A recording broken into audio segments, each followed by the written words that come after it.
Amawulire ge tufuna gatulaga nti Ssaabasumba waffe omulungi ow'e Kampala Paul Ssemwogerere ayagala okwasaganya His Excellency Kyagulanyi Ssentamu Robert Bob Wine awamu n'omukulu Matyansi Mpuuga Nsamba gwe mumanyi ono ow'ebitaano.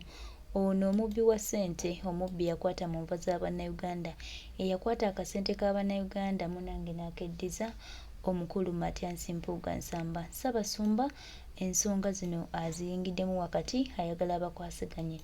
N'amawulire agaliwo gatulaga nti kino Ssaabasumba takikoze ku lulwe, omukulu Katikkiro Charles Peter Mayiga yakiteekamu amaanyi kubanga alaba ekitiibwa kiyiika. Kyagulanyi Ssentamu Robert Bob Wine nga bwe yayimba mu kayimba nti Nalumansi olabira nti liri naye ekitiibwa kiyiika. So balabye ekitiibwa kiyiika ne bagamba nti nedda ke kaseera balabe nti bakola buli kimu ekisoboka batereeze ebyasoba.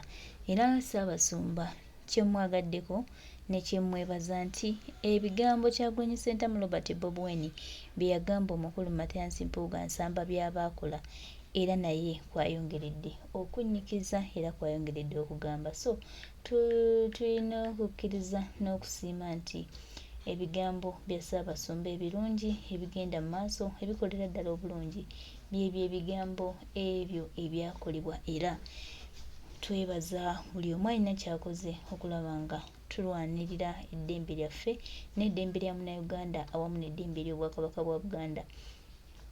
Abantu abamu munnaye balowooza nti kabaka waabwe, balowooza nti be bamulinako control, balowooza nti agenda kubeera mu mikono gyabwe, naye Katonda yatubeerera mulungi n'atusaasira. Abantu abo batandise okwejjayo bokka, tutandise obbalaba. Maama baali balowooza nti ensi tebamanyi, baali balowooza tetubategeere, baali balowooza nti Bannayuganda bajja just kutunula butunuzi bakireke, naye bagenze olaba nga buli kye baabala ne balowooza nti tetujja kituukiriza kigenda mu maaso n'okutuuka, era tutambula nga tugenda mu maaso. Ffe tulina okukkiriza nti Uganda yaffe ejja kutereera, era tulina okusuubira nti ne Ssaabasajja Kabaka ajja kuba bulungi. Bw'awo ye Katikkiro Charles Peter Mayiga alowooza waaneetuuga ku Kyagulanyi Ssentamu Robert Bob Wine agenda kuyisaawo ebibye, agenda kutambula nga buli kimu kyatambulira kiri smooth, naye ensonga erabika nga egenda mufuukira ddala nzibu era bigenda mukalubiramu. Ffe twamugamba Katikkiro Charles Peter Mayiga nti ndaga abantu bano ab'Emmengo ekintu just be baalema okukinnyonnyoka obulungi oba okitegeera obulungi, kubanga ebintu byali simple.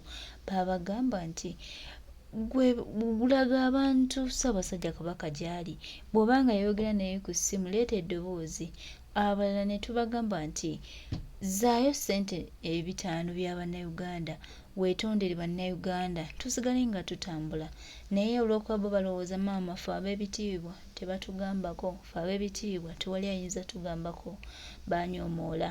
Kaakati mu kunyoomoola kwabwe n'okweyita ab'ekitalo kabakirabe nga Bannayuganda bagamba nedda, enough is enough. Ebitiibwa byammwe temubituleetako ng'ate temumanyi bikozesa. Mukozese bulungi ebitiibwa byammwe, abantu nabo babawa ekitiibwa, babagulumize nga bwe mwagala babagulumize.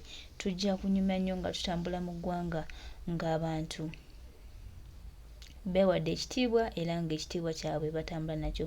Naye tetugenda kukkiriza muntu yenna alowooza nti agenda kudda agambe era Kyagulanyi era biki era oyo Bob Wine ye yakoze kino. Tetugenda kukkiriza era twongera obbajjukiza nti tuli sorry nammwe, tetugenda bawa chance. Matyansi Mpuuga Nsamba ne mukwano gwo tewakyali budde bwammwe, mukole ekyo ekituufu ekyabagambibwa.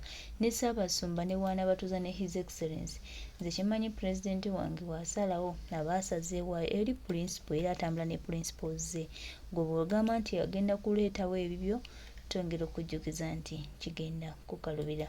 Byebyo ebigambo byange eri omukulu Matyansi Mpuuga Nsamba n'akabinja ke.